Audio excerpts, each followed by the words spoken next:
Hello, friends. I'm Siobhan McDonald from Granger Street Studios. I'm so glad we can spend some time together today. So let's get started. Welcome to our program, Women's History Month. I want to thank AgeSpan for hosting us every month and making sure this program gets delivered to you. They connect people of all ages and abilities with information and services to help them lead fulfilling lives in the community. And we're also so thankful to award-winning Right at Home Boston and North for sponsoring this program.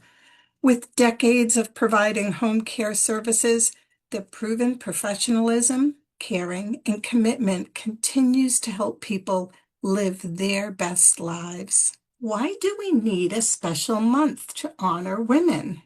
Well, art and creativity seem to be a part of human nature. The challenges for women have been quite large over the years, and the desire to make art doesn't selectively only belong to one type of person. Usually when I do programs, I make an effort to include men and women of all types.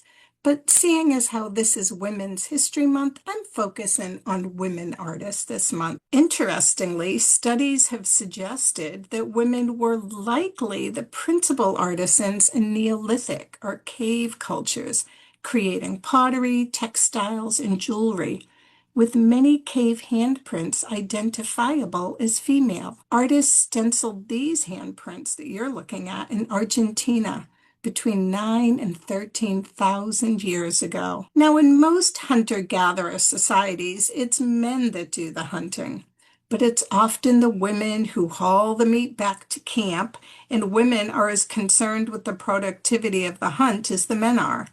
Women are also shamans or spiritual leaders in many hunter-gatherer societies. It does get harder to find written records the further we look back in time, but there are examples from ancient Greece and other early civilizations, such as this sculpture that you're seeing here. And there is a wonderful museum in Washington, D.C. dedicated to women in the arts where you can learn a lot about this history. We know, for example, that women have played a vital part in the evolution of jewelry and metalworking throughout history.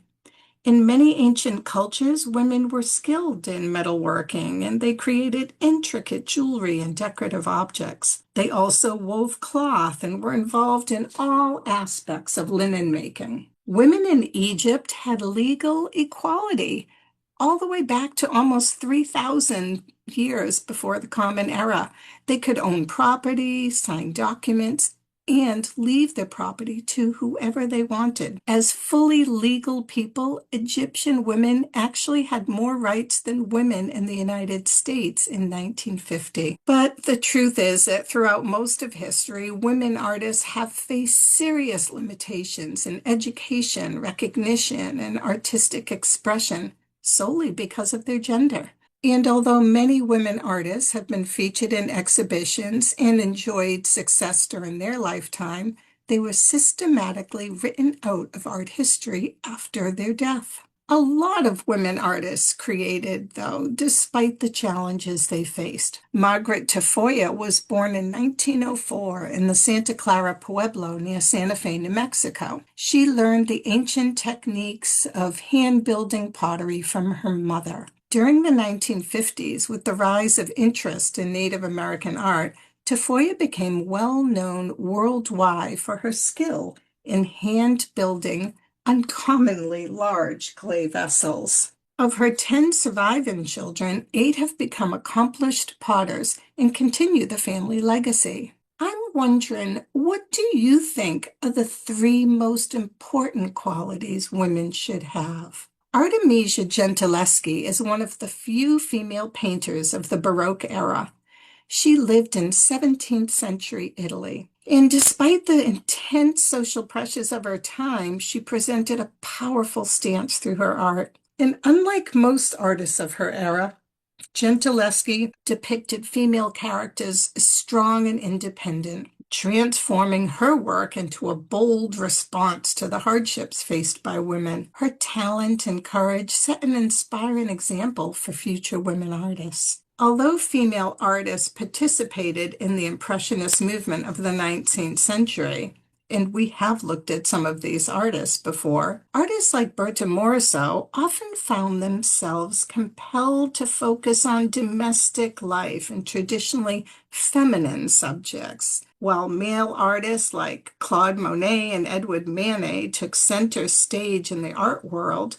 Talented women like Berta Morisot did not receive the same recognition. And of course, it was actually quite exceptional for a woman to pursue a career of art in the 19th century, especially this woman who was working in the more labor-intensive medium of stone carving. As a woman of color, Edmonia Lewis's attainment of fine art training and achievement as a professional sculptor makes her an exceptionally important figure in art history. Mexican artist Frida Kahlo also carved out a unique identity in art, securing a lasting place in the art world with works that reflect her personal and cultural roots. She is especially known for her self-portraits. If you could meet any influential woman, who would you choose? What questions would you like to ask her? If you're watching this with somebody that you care for, now is a good time to pause the video so that you can chat together. And now it's time for some fun facts about women artists. Mary Cassatt was actually fighting for women's rights. She supported women's suffrage in America. Now, interestingly enough, it brought her in conflict with her sister-in-law, who was anti-suffrage and boycotted the exhibition. A painter was the first woman to win France's highest honor. In 1865, Rosa Bonheur became the first woman to be awarded the coveted Légion d'Honneur, the highest decoration in France. It took 30 years for another woman to be recognized like this. And French artist Elisabeth Louise Viège-Lebrun revolutionized portraiture by painting her clients as relaxed and welcoming. Her father was teaching her to paint when he passed away from an infected wound in the 1700s. She was unable to attend an art academy and continue her studies because of her gender, so she had to teach herself. Despite not receiving a formal art education, she became one of the leading painters of the 18th century. She received commissions from many prominent nobles, especially Queen Marie Antoinette, who Lebrun painted 30 times. One of Japan's most famous contemporary artists, Yayoi Kusama, is living proof of art's healing power. When she was a child, she started having hallucinations and drew pictures to cope with her mental illness. After studying art in school, she decided to move to the U.S. and began painting the polka dot patterns that she saw in her hallucinations. In 1973, Kusama returned to Japan and moved into the mental hospital where she lives and works today. She still produces artwork that's exhibited in museums and galleries around the world. Were there any women-made artworks from medieval times? Noble women created embroideries and textiles. Nuns made beautiful pictures and books that we call illuminations. One of the most famous embroideries from the medieval period is the Bayeux Tapestry, and you can see a detail of it here. It's an embroidery made with wool on 9 linen panels, and get ready for this, it's 230 feet long.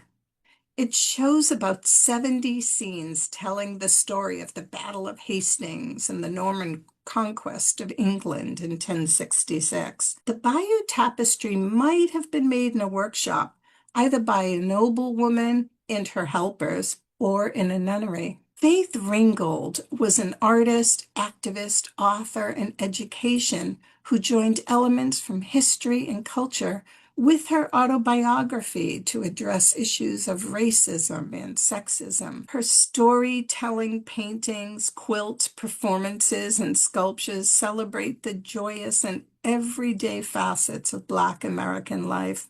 I have seen some of these works in person, and they are really just stunning and tender and speak so much to a woman's experience. Let's hear more about her from her.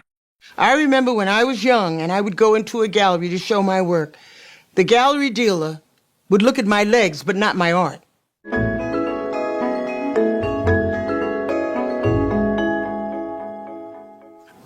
was born during the Great Depression, and I lived in Harlem. From the time I was a little kid, I always had my crayons, and my father brought me my first easel. I had my paint.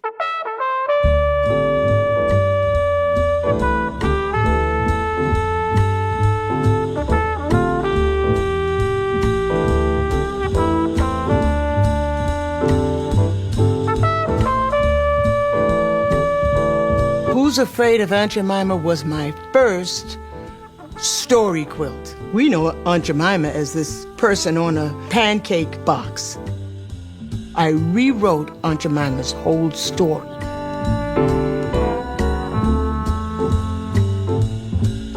She becomes an entrepreneur, and she's just fabulous in my story.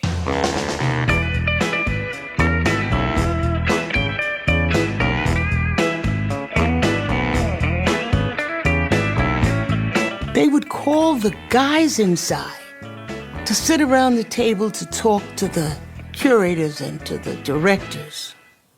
You understand? But not me. The museum will open up to African-American artists, but you won't be one of them because you're a woman. Okay, I got it. Well, I decided that I needed to get involved with women's issues. At the Whitney Museum in 1970, they have biennials there. They had very few women in any of them. The last one that they had, I believe it was like 2%, 2 women. I said, what percentage of women do we demand? So my daughter, she said, 50% women.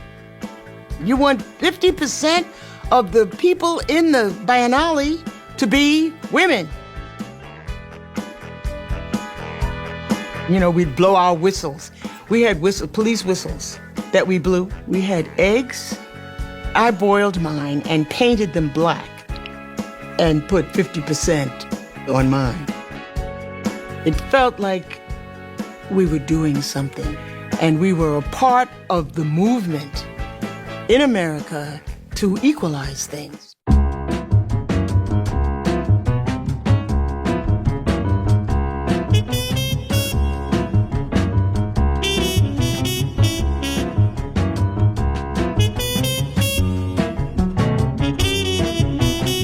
You can't sit around waiting for somebody else to say who you are. You need to write it and paint it and do it. That's where the art comes from. It's a visual image of who you are. That's the power of being an artist.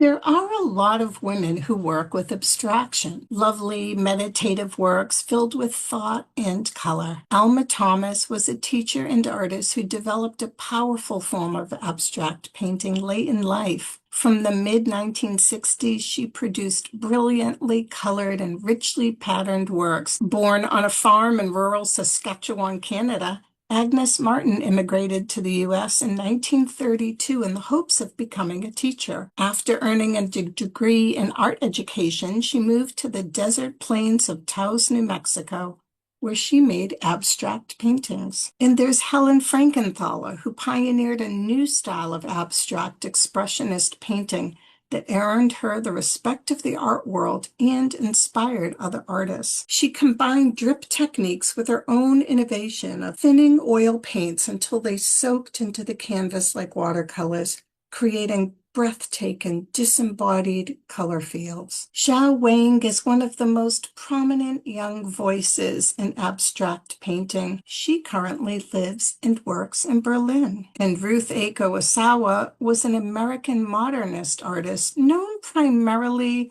for her abstract looped wire sculptures that were inspired by natural and organic forms. She also had a passionate commitment to and was an ardent advocate for art education. I just love looking at all of these women artists with you. And now let's look at a painting together. In this painting, a young woman has a solitary picnic on the hillside, overlooking East Coast farmland, where she is interrupted by a gang of crows who settle in to eat her meal. The artist, who's named Andrea Couch, herself states, upon further observation, however, we begin to notice that this bountiful picnic does not appear to have been completely planned for only her enjoyment. Multiple plates in her basket hint at perhaps an unspoken hope and desire, and even preparedness for an expectation of company. In this lively composition,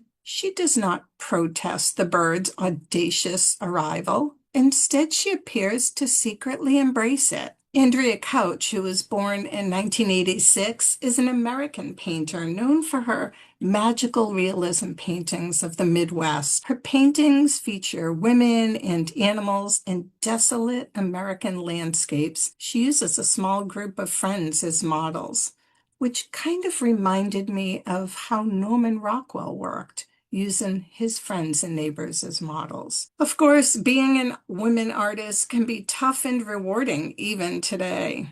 Here's a young woman who has enlisted her cat to help her make beautiful, quirky works of pottery. Everything by Momo sold out in less than 2 minutes. I'm incredibly grateful for how many people are passionate about cats and about pottery. I love pottery, and to be able to do that with my cat is really special. A big love that I have outside of art is animals. You ready? It's awesome to be able to combine the two. It all started last summer when I first got this wheel for my home studio. Cats like to mimic their owners. Anytime I was throwing on the wheel, he really showed an interest in wanting to participate and really beginning to design some of his own work as well. All right, Momo, you want to go through some pottery?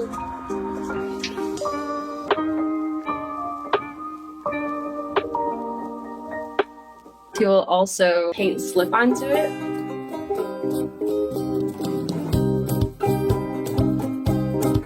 Slip's just a pigmented, watered down piece of clay, 100% non-toxic. He loves his baths. He'll put his head under the faucet. Recently, he'll come jump up. He's a little bit more autonomous. He's been a little bit more abstract lately. If you're making a bowl, why does it have to be shaped like a bowl? Why can't it have claw marks in it? Sophia, I gotta say, I'm obsessed with Momo's pottery. Thanks. My dog Truman's birthday is coming up, and we love treating him on occasion to some homemade pup cups. Do you think I could commission Momo to make a mug for Truman? Of course, he'd be delighted to. Oh, the dodo reached out. They want to get one of your mugs. Good job. It's here. Look what came. What is it?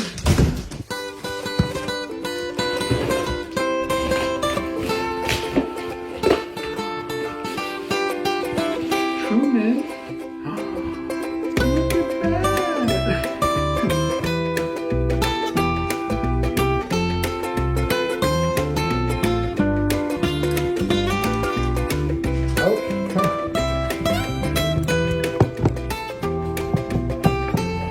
Butter.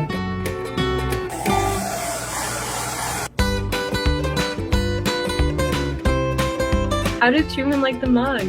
He loves it. Are you both going to keep creating with one another? Absolutely, as long as he enjoys it. Now Momo and I have a store open online as well. Now he's teaching his sister how to throw.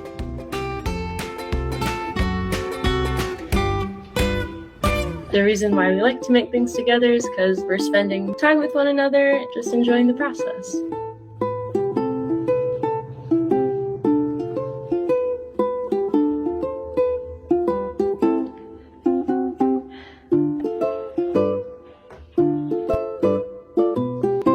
I I really enjoyed that video. You know, artists and animals go together. American modernist Georgia O'Keeffe, who's known for her flower canvases and desert landscapes, she was an avid lover of chow dogs after a neighbor gave her 2 chow puppies for Christmas that she named Bo and Chia. She referred to her chows fondly as little people, and there's a delightful sculpture of Georgia O'Keeffe and her chows in San Francisco. You can see that on the right here. It was created by a fellow artist and her friend Marisol Escobar, who worked from a photograph she took of O'Keeffe while she was visiting her. And we see the artist there, Marisol, on the left. If you were going to make a sculpture or a painting of yourself and your pets and a favorite animal, what would it look like? Would you be patting or holding your animal? How big would you want the artwork to be? Where would you like it to be located? Maybe a local park or your backyard or at a local pet store. If you're sitting with someone watching this together, now's a good time to pause it and have that conversation. Not all artists begin making art as youngsters. After her husband died, Ellen Pyle turned to painting to support her family. Her sister-in-law sent 3 of Ellen's illustrations to the Saturday Evening Post in 1922, 2 of which were immediately selected by the Post editor, and over the course of the next decade and a half, she completed 40 covers for the Post, including this Archer. These next 3 female artists only saw their careers catch fire well into their 80s. Anna Mary Robertson Moses, popularly known as Grandma Moses, was an American folk artist. She began painting in earnest at the age of 78. Now, you may have never heard of this woman, but she's pretty incredible.